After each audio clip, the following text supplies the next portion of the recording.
आज सौ ख्रिस्त नामे अमो आविया तो यीशु ने विरामे अमे से बत्राता तणी आज कीधी अने देवदाता तणी बात लीधी अमो आविया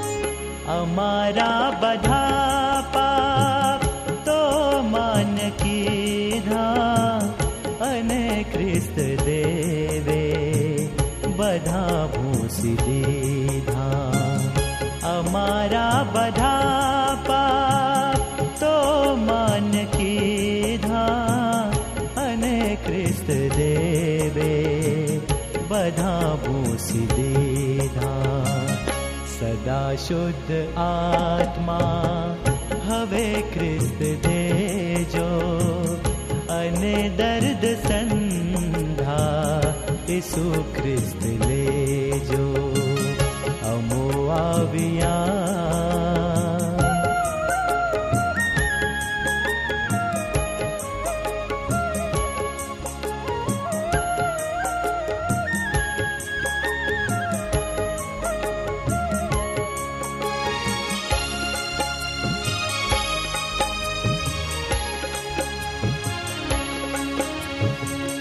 अमे जीविए भूतळे त्याज सुधी तमो पास रहजो दई शुद्ध बुद्धि अमे जीविए भूतळे त्याज सुधी तमो पास रहजो दई शुद्ध बुद्धि पछी मोतनो तेड़ू तो जार आवे अमोने तमो पास ते त्यार लावे अमो आविया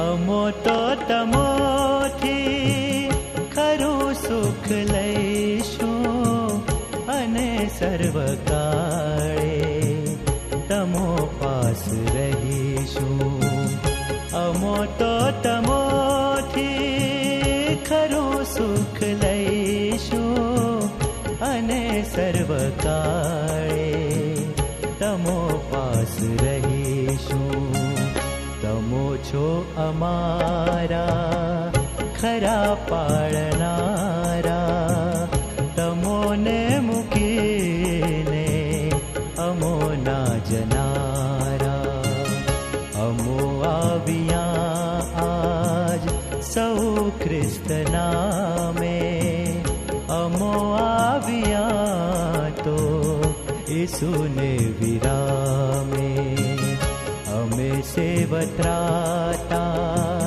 तणी आज कीधी अने देवदाता तणी बात लीधी अमो आविया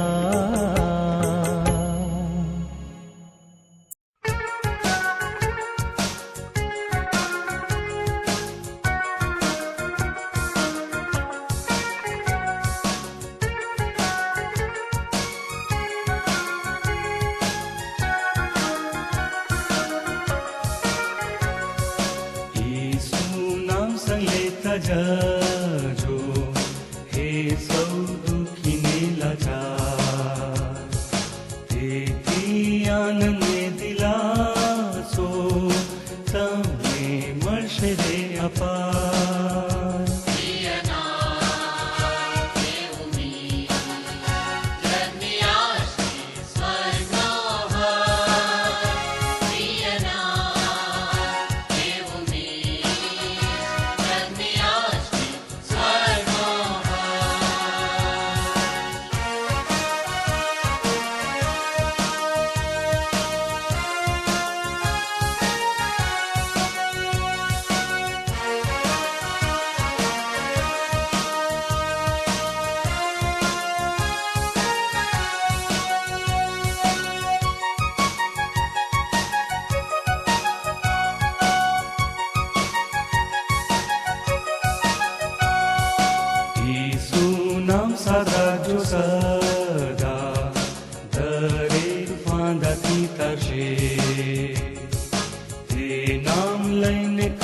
પ્રાર્થના જ્યારે પરીક્ષણ આવે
નામથી પરિણામા તેને પાયે લાગીશું જય જય રાજાઓના રાજા સ્વર્ગથી દેશમાં ગાઈશું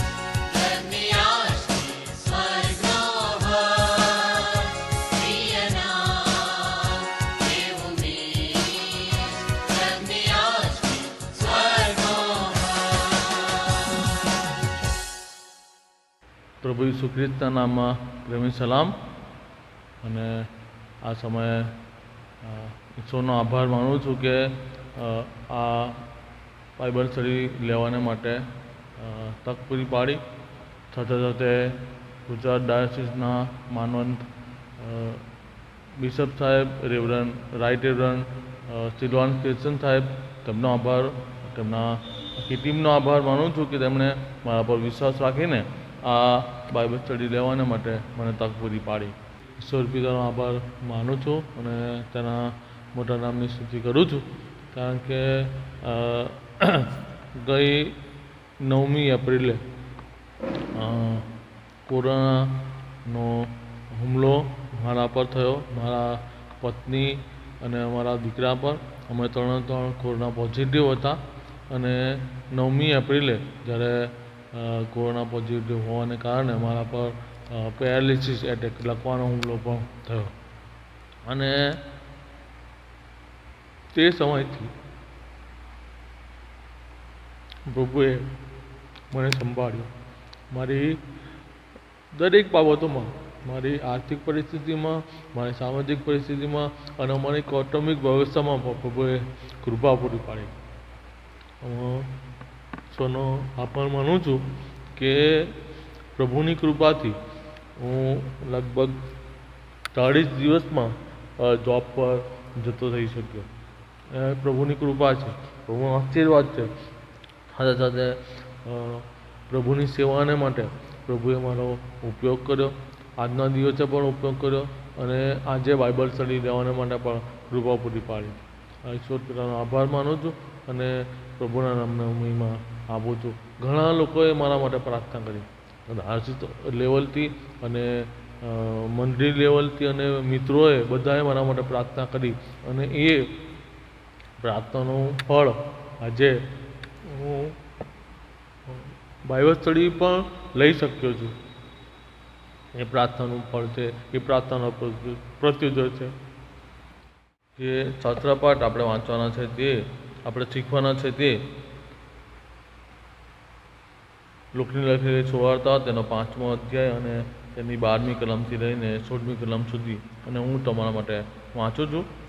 અને ત્યાં લખવામાં આવ્યું છે કે તે એક શહેરમાં હતો, ત્યારે જુઓ એક રક્તપિત્યો માણસ ત્યાં હતો. તે ઈસુને જોઈને તેના પગે પડ્યો અને તેને વિનંતી કરી કે હે પ્રભુ, જો તું ચાહે તો તું મને શુદ્ધ કરી શકે છે. તેણે હાથ લાંબો કર્યો અને તેણે અડકીને કહ્યું કે હું ચાહું છું કે તું શુદ્ધ થા. અને તરત તેનું રક્તપિત્ત જતું રહ્યું. તેણે તાકીદ કરી કે તારે આ વિશે કોઈને કહેવું નહીં, પણ તું જઈને યાજકને તારું શરીર દેખાડ અને મૂસાના ફરમાન પ્રમાણે તારા શુદ્ધિકરણને લીધે તેઓને માટે સાક્ષી તરીકે અર્પણ ચડાવ. પણ પ્રભુ પણ ઈસુની સંબંધીની ચર્ચા ખુલ્લી વધારે ફેલાઈ ગઈ અને ઘણા લોકો સાંભળવા સારું અને પોતાના મંદવાડથી સાજા થવા સારું તેની પાસે એકઠા થયા. પોતે પણ એકાંતે દાનમાં જઈને પ્રાર્થના કરતો હતો. પ્રભુના વચનના પ્રકાશમાં મનનમાં જઈએ તે પહેલાં આપણે પ્રાર્થના કરીએ. આપણી આંખોને બંધ કરીએ, પ્રભુની સહાય માંગીએ. સર્વશક્તિમાન ઈશ્વર પિતા, મારા રાજા અને મારા પ્રભુ, માન, મહિમા અને ગૌરવ તમને આપીએ છીએ. અને આજે સાંજે પ્રભુ તમારી આગળ નમીએ છીએ. પ્રભુ, જે શાસ્ત્ર વચન વાંચવામાં આવ્યો તેનો ખુલાસો, તેનો મર્મ અમે જાણવા માંગીએ છીએ. ત્યારે દેવ પવિત્ર આત્મા તમે અમને સહાય કરો. મુજબને તમારા વચનનો ખુલાસો કરવાને માટે કૃપા પૂરી પાડો. તમારા વધસ્તંભની પાછળ મને ઊભો રાખો. મારા ચહેરાને પ્રભુ તમે ઢાંકો અને રાજચન પરથી આવતી એ પવિત્ર વાણી અમે બધા જ સાંભળી શકીએ, સમજી શકીએ અને અમારા જીવનમાં ઉતારી શકીએ એ માટે કૃપા પૂરી પાડો. પ્રાર્થના પ્રભુ ઈસુ ખ્રિસ્તના નામમાં સાંભળો, સ્વીકાર કરો પિતા. આમ આજનું જે શાસ્ત્ર વાચન છે તે તો લૂકની લખેલી સુવાર્તા અને તેનો 5મો અધ્યાય અને તેની 12મી કલમથી લઈને 16મી કલમ છે. અને જો તમે તેમાં જુઓ તો તેમાં રક્તપિત્યા વિશે લખવામાં આવ્યું છે, જે પ્રભુ ઈસુ ખ્રિસ્તને મળે છે. હવે રક્તપિત્યો જે તે વખતમાં જે રક્તપિત્યા હતા એના વિશે જો આપણે જાણીએ તો બાઇબલમાં લખ્યું છે કે લેવીઓના પુસ્તક અને તેના 13મા અધ્યાયની અંદર આ રક્તપિત્યા વિશે માહિતી આપે છે. અને તેના વિશે જણાવ્યું છે કે જો જે કોઈને આ કોડ અને જે રક્તપિત્ત થયો હોય તેણે ગામ બહાર રહે, છાવણીની બહાર રહે. અને પછી જ્યારે ઇસ્રાયેલ પુત્રો છાવણીમાં રોકાતા અને પછી ચાલતા અને રોકાતા અને એ સમયની અંદર એ જઈને રક્તપિત્ત થયો હોય તે છાવણીની બહાર રહે. પછી નગરોની સ્થાપના થઈ તો આ રક્તપિત્ત થયેલો વ્યક્તિ નગરની બહાર રહે. એટલે કે એણે એકલું જીવન જીવવાનું, એકલું રહેવાનું, છાવણીની બહાર રહે. સાથે સાથે એના હોઠના ઉપલા હોઠના ઉપર મમૂતી બાંધે, એક પ્રકારની રિબીન મમૂતી બાંધે. અને જ્યાં કંઈ જાય, જ્યારે તે લોકોની વચ્ચે આવે ત્યારે એ પોતાની જાતને અછૂત અછૂત એમ કહીને એ બૂમો પાડે. અને એમ કહેવાથી જે લોકો હોય એ પોતે એનાથી દૂર જતા રહે, કારણ કે જે કોઈ એને અડકે તે પણ અશુદ્ધ થાય અને અશુદ્ધની બૂમ એ પાડે. અને આવો વ્યક્તિ કે જે સમાજથી બહિષ્કૃત થઈ ગયેલો, કે જે કોઈ વ્યક્તિ એની સાથે સંબંધ રાખે, કુટુંબના વ્યક્તિ સંબંધ રાખે, સાથે સાથે સમાજના વ્યક્તિ પર સંબંધ રાખે, એ પોતે એકલું જીવન જીવે. અને આવો એક વ્યક્તિ આ શાસ્ત્ર વચનમાં આપણે જોઈએ છે. અને એવો એક વ્યક્તિ એક બધી રીતે સમાજમાં બહિષ્કૃત અને બધી રીતે બહિષ્કૃત થઈ ગયેલો વ્યક્તિ, એ રક્તપિત્યો એ પ્રભુ ઈસુ ખ્રિસ્તને મળે છે. પ્રભુ ઈસુ ખ્રિસ્ત વિશે એ કંઈક થોડી માહિતી એને હતી. એ થોડું કંઈક એના વિશે પ્રભુ ઈસુ ખ્રિસ્ત વિશે થોડું ઘણું જાણતો હશે. અને એવો વ્યક્તિ કે જે પ્રભુ ઈસુ ખ્રિસ્તને એક પ્રબોધક કદાચ માનતો હશે, અથવા તો પછી એવું વિચારતો હશે કે એક એક સેવક છે પ્રભુનો કે જે સાજાપણું આપે છે, માંદામાંથી સાજા કરે છે, હા એ મરલામાંથી જીવતા કરે છે, અને એવું એ જાણે છે. અને આવો એક વ્યક્તિ પ્રભુ ઈસુ ખ્રિસ્તને મળે છે. અને જ્યારે પ્રભુ ઈસુ ખ્રિસ્તને મળે છે ત્યારે એના મનમાં એ યાદ આવે છે કે આ ઈસુ કે જે મરેલાને સાજા કરે છે, આ ઈસુ કે જે માંદામાંથી સાજા આપે છે. અને આવો અશુદ્ધ વ્યક્તિ ત્યાં પ્રભુ ઈસુ ખ્રિસ્તને મળે છે ત્યારે 4 બાબત કરે છે, અને એ 4 બાબત આપણે જોવા માંગીએ છીએ. પહેલી બાબત, એ ઈસુને જોઈને પગે લાગે છે. એ ઈસુને જોઈને પગે લાગે છે, ઈસુને જોઈએ છે અને સીધો એના પગમાં પડી જાય છે, એનો મહિમા કરે છે, પ્રભુની સ્તુતિ કરે છે, પ્રભુને માન આપે છે, અને એની આરાધના, જાણે કે એની આરાધના કરે છે, એને બહુમાન કરે છે, એના પગે પડી જાય છે. અને વાલાઓ, એ પ્રભુને ગમે છે. પ્રભુની સ્તુતિ કરવી, પ્રભુને મહિમા આપવો, પ્રભુના નામને ઊંચું કરવું એ પ્રભુને ગમે છે. અને તમે જુઓ દાઉદ દાદાના ગીતોમાં એણે પ્રભુની કેટલી સ્તુતિ કરી છે, કેટલા બધા એના બહુ નામ અને નામોને લઈને પ્રભુની સ્તુતિ કરી છે, પ્રભુને મહિમા આપ્યો છે, પ્રભુના નામને બુલંદ બનાવ્યું છે. અને સ્તુતિ આપણે કરવી જોઈએ. એ સ્તુતિ કરે છે, એ પ્રભુને મહિમા આપે છે, પ્રભુને ગમે છે.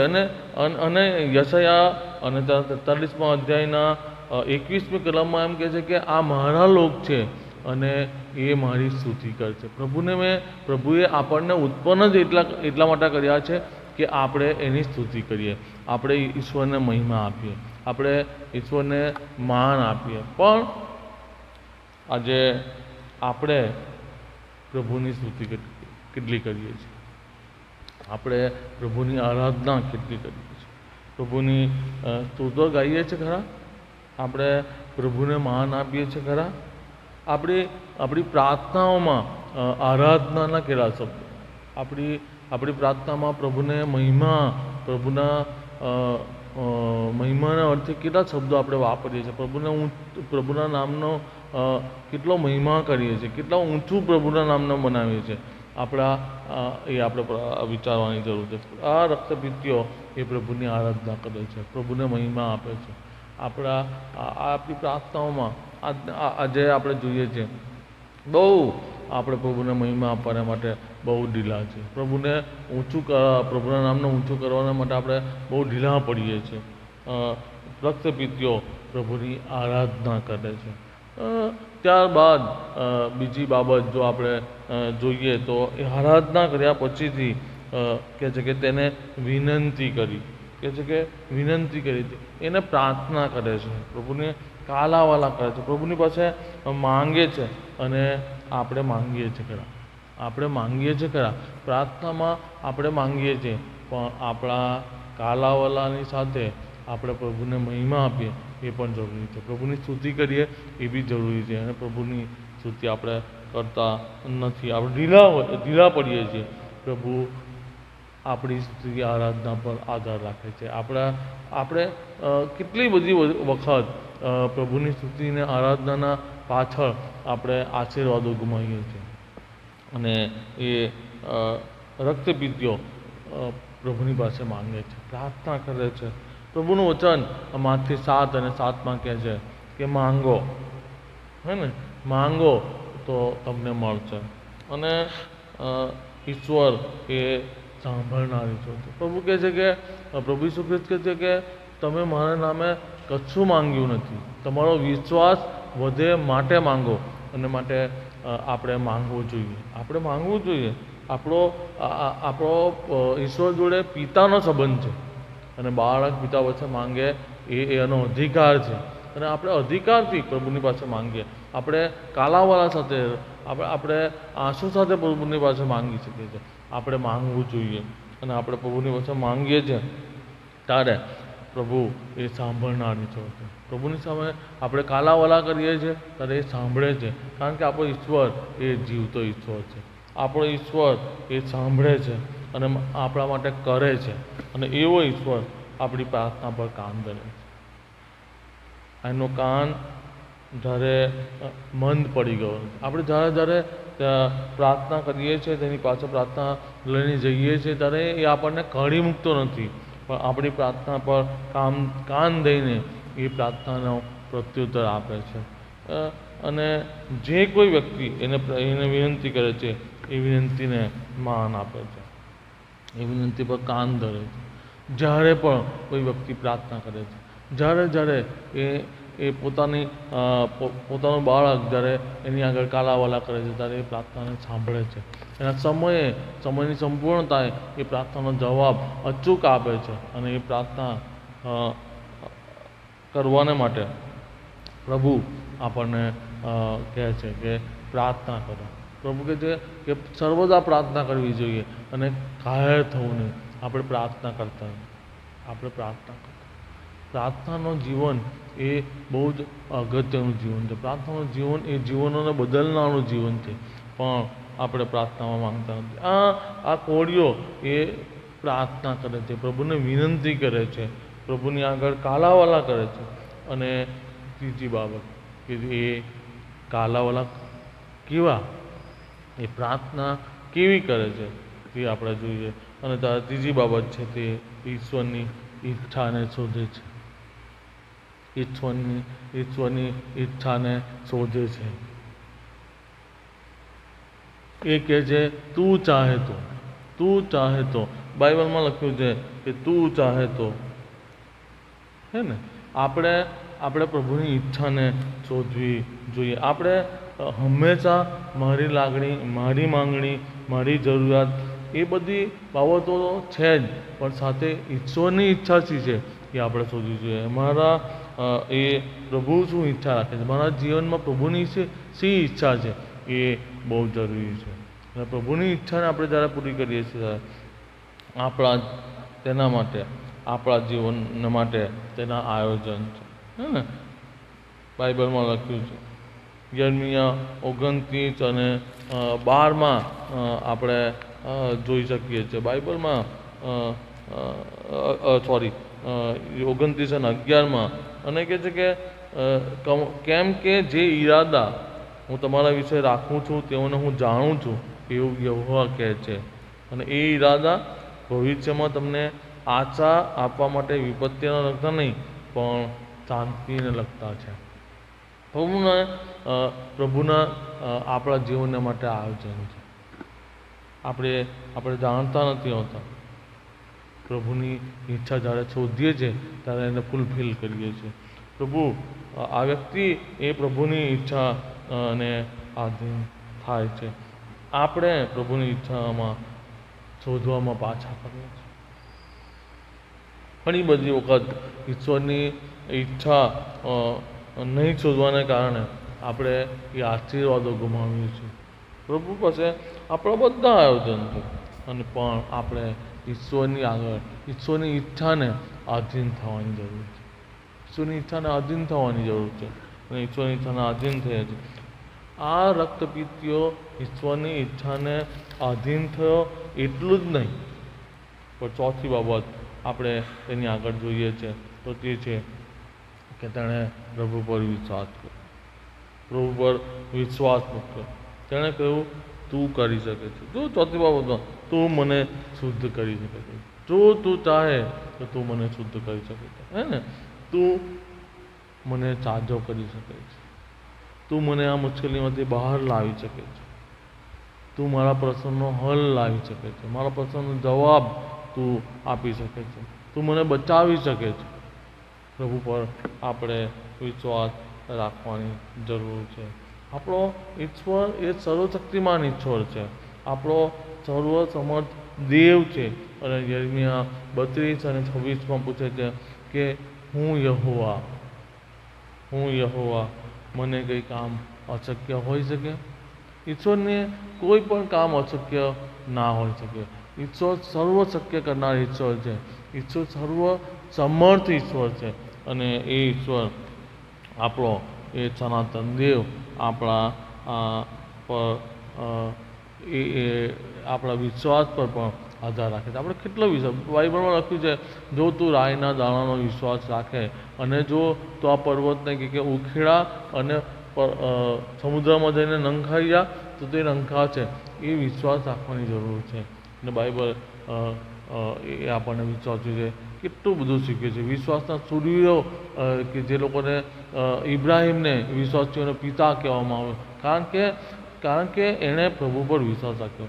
કશું જાણતો નહોતો, એ અનનોન વ્યક્તિ હતો, એ આ પ્રભુને જાણતો નહોતો, અને છતાં પણ એણે પ્રભુએ બોલાવ્યો અને એને કહ્યું કે તું નીકળી આવ, અને એ બધું મૂકીને એ પ્રભુની પાછળ નીકળી આવ્યો. વિશ્વાસીઓનો પિતા કહેવામાં આવ્યો, વિશ્વાસનો પિતા કહેવામાં આવ્યો. અને વિશ્વાસ એ તો આપણી ઓળખ છે. વિશ્વાસ એ તો આપણી ઓળખ છે. આપણે બધા વિશ્વાસીઓ કહેવાય છે.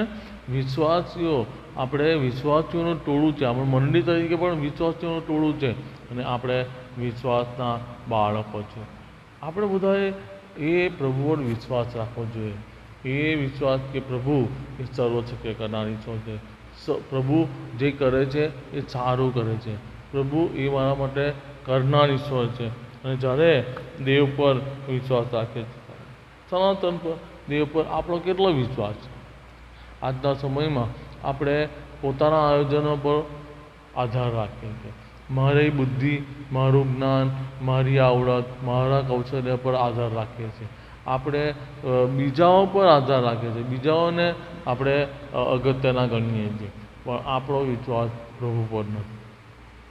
આપણા કાર્ય પર આપણે વિશ્વાસ રાખીએ છીએ, પણ પ્રભુ પર વિશ્વાસ રાખતા નથી. અને એટલા માટે ઘણી વખતે આપણે નિરાશા અને નિષ્ફળતાનો સામનો કરવો પડે છે. પ્રભુ પર વિશ્વાસ રાખો. અને આપણો કેટલો દેવ પર વિશ્વાસ છે? શું આપણે પ્રભુ પર વિશ્વાસ રાખીએ છીએ ખરા? આપણે વિશ્વાસીઓ કહેવાય છે, પણ પ્રભુ પર આપણો કેટલો વિશ્વાસ છે? આપણે વિશ્વાસ રાખીએ છીએ કે પ્રભુ એ આ શક્ય કરનાર ઈશ્વર છે. પ્રભુ ઈસુ ખ્રિસ્ત કહે છે કે તમે દેવ પર વિશ્વાસ રાખો છો, મારા પર પણ વિશ્વાસ રાખો. મારા પર પણ વિશ્વાસ રાખો. અને તેણે વિશ્વાસ પ્રભુ ઈસુ પર રાખ્યો. એણે પ્રભુ ઈસુ ખ્રિસ્તની સ્તુતિ આરાધના કરી, તેની આગળ વિનંતી કરી, અને પછી પ્રાર્થના કર્યા પછી એ પ્રભુની ઈચ્છા શોધે છે, અને છેલ્લે પ્રભુ પર વિશ્વાસ જાહેર કરે છે. અને જ્યારે વિશ્વાસ જાહેર કરે છે ત્યારે એનું પરિણામ એ આવ્યું કે પ્રભુ તેને અળગ્યા. બાઇબલ એવું કહે છે કે તેણે હાથ લાંબો કરીને તેને અડકીને કહ્યું કે એને અડકીને, એ અશુદ્ધ માણસ, એ પોતે જ બીજાઓની આગળ પોતાની જાતને અશુદ્ધ કહેતો હતો અને અલગ રાખતો હતો. એને ફરમાવ્યું હતું, નિયમશાસ્ત્ર પ્રમાણે એને દૂર રહેવાનું હતું, બીજાઓથી અલગ રહેવાનું હતું. એ તો બહિષ્કૃત થયેલો વ્યક્તિ હતો અને એની જોડે કોઈ વાત ના કરે એવો કોઈ વ્યક્તિ હતો. પણ જ્યારે પ્રભુએ એને અડક્યો, પ્રભુ સ્પર્શ કરે છે. એવી પરિસ્થિતિની અંદર પણ પ્રભુ એને સ્પર્શ કરે, કારણ કે એણે પ્રભુની આગળ પ્રભુની સ્તુતિ કરી, પ્રભુની વિનંતી કરી, પ્રભુની આગળ પ્રભુની ઈચ્છા શોધી, અને પછી એ પ્રભુ પર વિશ્વાસ રાખ્યો. અને પ્રભુ એવા રક્તપિત્યાને અડકે. તો તમે ને હું જો આ 4 બાબત કરીએ છીએ, પ્રભુએ તેને સ્પર્શ કર્યો, અને અશુદ્ધ કરનારને પ્રભુ સ્પર્શ કરીને શુદ્ધ કરે છે, એને અડકીને શુદ્ધ કરે છે, અને એને હૂંફ આપે છે, એના પર પ્રેમ બતાવે છે, અને તેને સાદાપણું આપે છે. સાદાપણું આપે છે. પ્રભુ ઈસુ ખ્રિસ્ત એના સાદાપણા દ્વારા ઈસુની ચર્ચા વધારે ને વધારે ફેલાય છે. નાની અને તમારી જો વાત કરીએ તો આપણે પણ ઘણી બધી વખતે આપણી જાતને એવા બહિષ્કૃત માલુમ પડે છે. આપણે એવું વિચારીએ છીએ કે મારું કોઈ નથી, અથવા તો મારી વાત સાંભળનાર કોઈ નથી, અથવા તો પછીથી હું તરછોડાઈ ગયેલો છું, અથવા તો હું બહાર કાઢી નાખેલો છું. ગમે તેવી પરિસ્થિતિમાં હોય, ગમે તેવી મુશ્કેલ પરિસ્થિતિમાં હોય, ગમે તેવી કે પ્રશ્નોની અંદર હોઈએ, ગમે તેવી વિટમણામાં હોઈએ, નિરાશામાં હોઈએ, બાઇબલ આ ભાગ દ્વારા બહુ જ સ્પષ્ટ પડે, આ દસ્તાન દ્વારા આપણે જોઈએ છીએ આ કે પ્રભુ એ રક્તપિત્યાને સાજાપણું આપે છે. પ્રભુ રક્તપિત્યાને અડકીને સાજાપણું. પ્રભુ આપણે જ્યારે આ પ્રભુની પાસે જઈએ છીએ ત્યારે પ્રભુ આપણને અડકે છે, આપણને સ્પર્શ કરે છે અને આપણને હૂંફ આપે છે. આપણી વાતને જે સાંભળે છે અને આપણા માટે તે કરે છે. પ્રભુ આને અડક્યા અને તેને સ્પર્શ કર્યો અને તેને સાજાપણું આપ્યું. રક્તપિત્યો સાજાપણું પ્રાપ્ત કરે છે અને ઈસુની ચર્ચા વધારે ફેલાઈ જાય. દેવના મહિમાનું પાત્ર એ રક્તપિત્ય બન્યું. દેવના પુત્ર પ્રભુ ઈસુ ખ્રિસ્તના મહિમાનું પાત્ર તે બન્યા. કેટલી બધી વખત આપણે પ્રભુની આગળ પ્રાર્થના કરતાં એમ બોલીએ છીએ, પ્રભુ તારા મહિમાનું પાત્ર મને બનાવ, અથવા તારા મહિમાને માટે મારો ઉપયોગ કર, મારા દ્વારા તારું નામ ઊંચું અને બુલંદ બનાય. આપણે કેટલી બધી વખત આપણે એ કહીએ છીએ. પણ જો આપણે પ્રભુનો મહિમા પ્રગટ કરવા માંગીએ, પ્રભુના નામને ઊંચું અને બુલંદ બનાવવા માંગીએ છીએ, તો આ 4 બાબત બહુ જ અત્યંત જરૂરી છે. ઈસુને મળીએ ત્યારે આ 4 બાબત આપણે પ્રભુની આગળ કરીએ, પ્રભુની આરાધના કરીએ, પ્રભુની આગળ વિનંતી લાવીએ, તેની ઈચ્છા શોધીએ અને તેના પર વિશ્વાસ કરીએ. જો આ 4 બાબત આપણે પ્રભુની આગળ કરીશું તો આપણે તેની આરાધના, તેની પ્રાર્થના, તેની ઈચ્છા શોધીને તેના પર વિશ્વાસ કરીને જો આપણે તેને મળીશું તો ચોક્કસ આપણા જીવન દ્વારા પણ પ્રભુને મહિમા મળશે. પ્રભુના નામને આપણે ઊંચું અને બુલંદ બનાવી શકીશું અને આપણે દેવના મહિમાને અર્થે વપરાઈ શકીશું. થોડીક વાર આપણે આપણી આંખોને બંધ કરીએ અને આ 4 પ્રશ્નો આપણે આપણા જીવનમાં આપણા પોતાને માટે વિચારીએ. આપણા પ્રશ્નો આપણી જાતને પૂછીએ અને આપણે વિચારીએ, તો હું પ્રભુની આરાધના અને સ્તુતિ કરું છું ખરો, કે પછી હું ફક્ત પ્રાર્થના અને વિનંતીમાં જ પ્રાર્થનાઓ પૂરી થઈ જાય છે, મારી પ્રાર્થનાઓ માંગણીમાં જ પૂરી થઈ જાય છે. આપણે મારા પોતાના વિશે એ વિચારવાની જરૂર છે. હું કેટલો સમય પ્રાર્થનામાં ગાળું છું? મારો પ્રાર્થનાનો સમય કેટલો છે? હું મારા માટે, મારા કુટુંબ માટે અને મારા સમાજને માટે, દેશને માટે પ્રાર્થના કરું છું ખરો? આપણે પોતાની જાતને આ પ્રશ્નો પૂછીએ. શું હું પ્રભુની ઈચ્છાને શોધું છું, કે પછી મારી આ માંગણી અને મારી લાગણી અને મારા પ્રશ્નો અને મારી જ ઈચ્છા પૂરી થાય એના પર આધાર રાખે, કે પછી હું પ્રભુની પણ ઈચ્છા શોધું છું, પ્રભુની ઈચ્છાને માન આપું છું? આપણે આ સવાલ પૂછીએ. છેલ્લો અને બહુ જ અગત્યનો સવાલ, કે ઈશ્વરની કાર્યશક્તિ પર કેટલો વિશ્વાસ રાખે? પ્રભુ સર્વશક્ય કરનાર ઈશ્વર છે, સર્વસમર્થ ઈશ્વર છે. એની કાર્યશક્તિ પર મારો કેટલો વિશ્વાસ છે? શું હું માનું છું કે પ્રભુ બધું જ કરી શકે છે? એ ઈશ્વર કે જે સમુદ્રના 2 ભાગ કરી શકે છે, એ ઈશ્વર કે જે ઇલિયાને નાળામાં ખવડાવી શકે છે, એ ઈશ્વર કે જે વિધવાના દીકરાને જીવતો કરી શકે છે, લાજરસને જીવતો કરી શકે છે. ઈશ્વરની ક્ષમતા પર, કાર્યશક્તિ પર હું કેટલો વિશ્વાસ કરું છું? આ પ્રશ્નો આપણે આપણી જાતને પૂછીએ.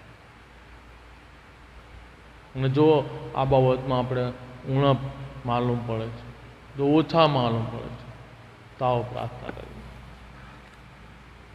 ભલા ઈશ્વર પિતા, આ સમયને માટે અમે તમારો આભાર માનીએ છીએ.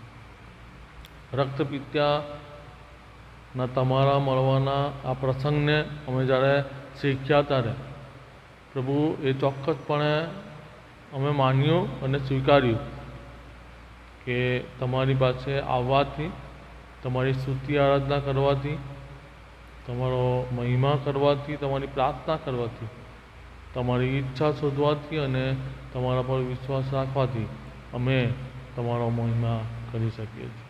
અમારા જીવન દ્વારા તમને મહિમા મળી શકે છે. અને માટે પ્રભુ અમને એવું જીવતા શીખવો, કે પ્રભુ અમે તમારો મહિમા કરી શકીએ. અમારામાં જે નબળાઈ છે એ નબળાઈને તમે દૂર કરો અને તમારા મહિમાના પાત્ર તરીકે તમે અમારો ઉપયોગ કરો. એ પ્રાર્થનાને વિનંતી. અમારી પ્રાર્થના અમારા ઉદ્ધાર કરતા પ્રભુ ઈસુ ખ્રિસ્તના નામમાં સાંભળો અને સ્વીકાર કરો પિતા. આમેન.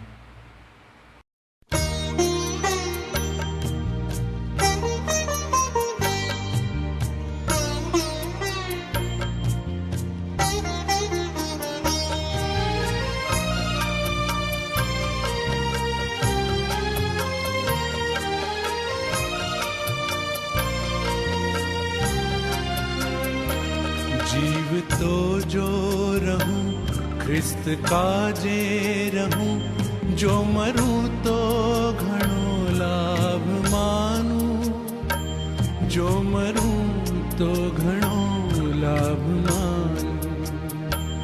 जीवવું ખ્રિસ્તના કામને કારણે, ખ્રિસ્તનું કામ છે હરખકારી. ख्रिस्त ने मानतो हूँ रहूं सर्वदा, ख्रिस्त ने मानतो हूँ रहूं सर्वदा. एज छे नित्यनो नीमधारी.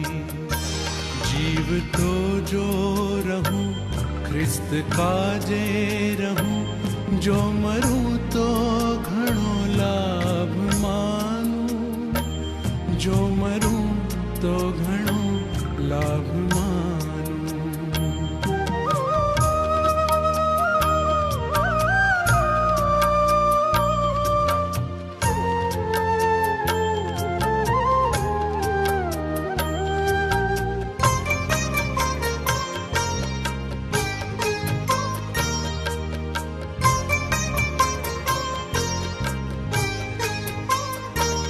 जो मरूं तो मने लाभकारी थशे, केम के हूँ जई ख्रिस्त पासे.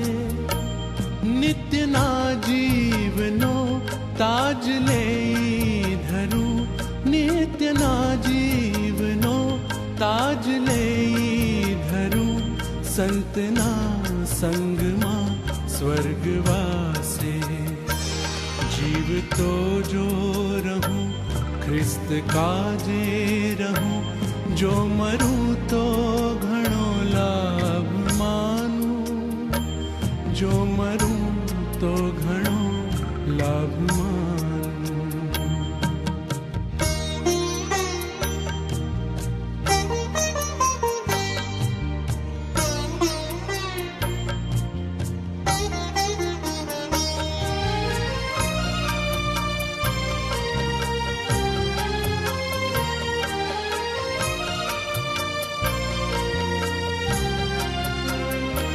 सेव की धा पछी घोर माहूं पड़ूं, तो ए आनंद छेम मानूं.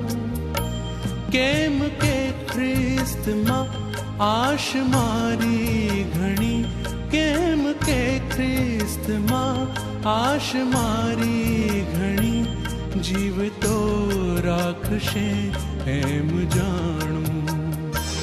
जीव तो जो रहूं ख्रिस्त काजे रहूं, जो मरूं तो घणो लाभ मानूं, जो मरूं तो घणो लाभ मानूं.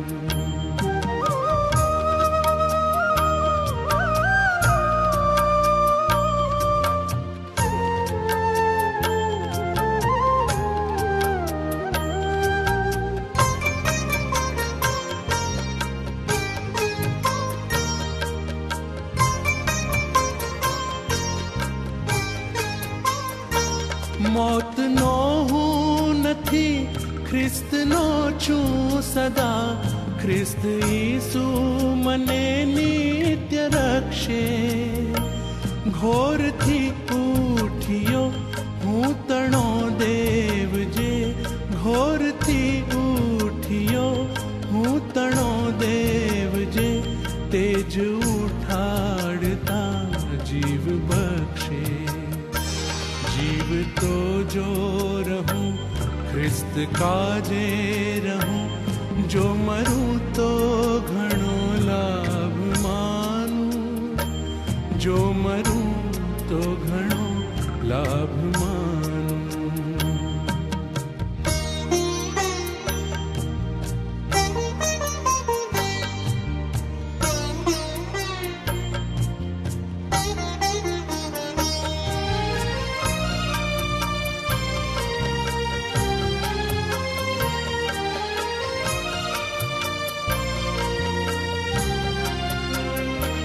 ખ્રિસ્ત ઈસુ કહે જીવતો હું સદા, માટ જીવતા તમે નિત્ય રહેશો. હું રહું ત્યાં તમે વાસ સૌ પામશો. હું રહું ત્યાં તમે વાસ સૌ પામશો. ને સદા સ્વર્ગમાં ભાગ લેશો. जीव तो जो रहूं ख्रिस्त काजे रहूं, जो मरूं तो घणो लाभ मानूं, जो मरूं तो घणो लाभ मानूं.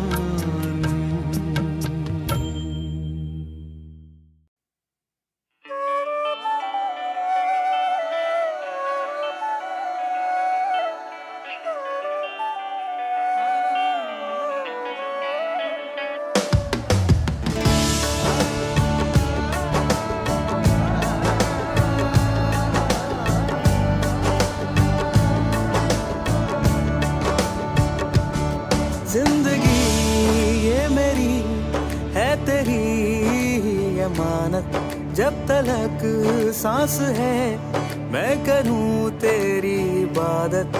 जिंदगी कर दिया तेरे नाम यहोवा, जिंदगी कर दिया तेरे नाम. जिंदगी कर दिया तेरे नाम यहोवा, जिंदगी कर दिया तेरे नाम.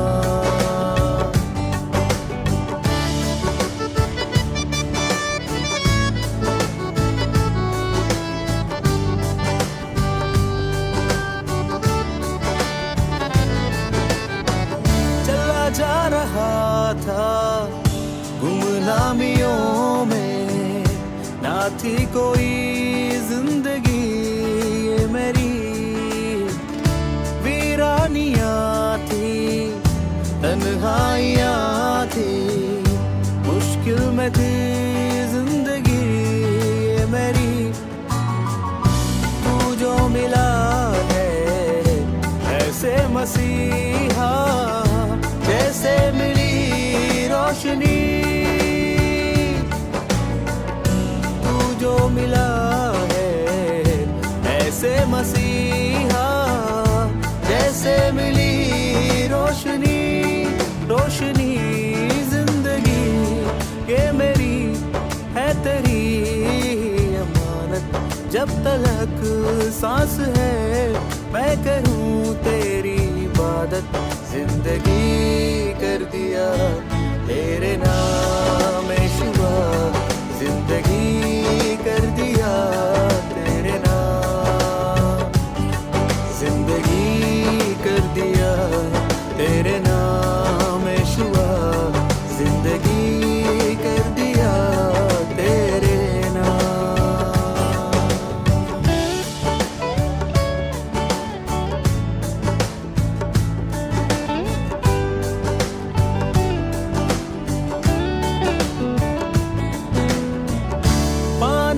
तुझको पा लिया सब कुछ, अब है न कोई कमी. कमी दिल भी है तेरा, धड़कन भी तेरी, सांसें भी है अब तेरी, बस तेरी। अब जो चल रहा हूँ तेरी दया है, तेरा अनुग्रह महान। अब जो चल रहा हूँ तेरी दया है, तेरा अनुग्रह महान। जिंदगी ये मेरी है तेरी अमानत, जब तलक सांस है मैं करूँ तेरी इबादत। जिंदगी कर दिया तेरे नाम यहोवा, जिंदगी कर दिया तेरे नाम, जिंदगी कर दिया तेरे नाम यहोवा, जिंदगी कर दिया तेरे नाम।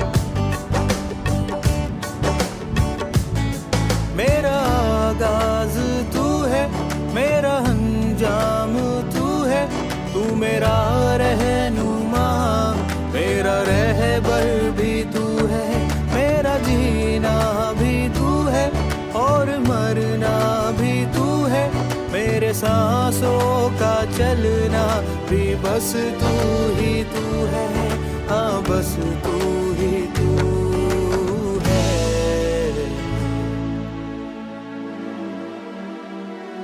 जिंदगी ये मेरी है तेरी अमानत, जब तलक सांस है मैं करूँ तेरी इबादत। जिंदगी कर दिया तेरे नाम यहोवा, जिंदगी कर दिया तेरे नाम, जिंदगी कर दिया तेरे नाम यहोवा, जिंदगी कर दिया तेरे नाम। मैंने खुद को जो तेरे इबादत में गुमनाम कर दिया, तूने अपने रहम करम से मेरा आशियाँ भर दिया। लोग मुझे देखकर अब तेरा मुरीद बुलाने लगे हैं, मेरे जिस्म जाँ पर तूने ये कैसा निशान कर दिया। जिंदगी तेरे नाम कर दिया यीशु, जिंदगी तेरे नाम कर दिया।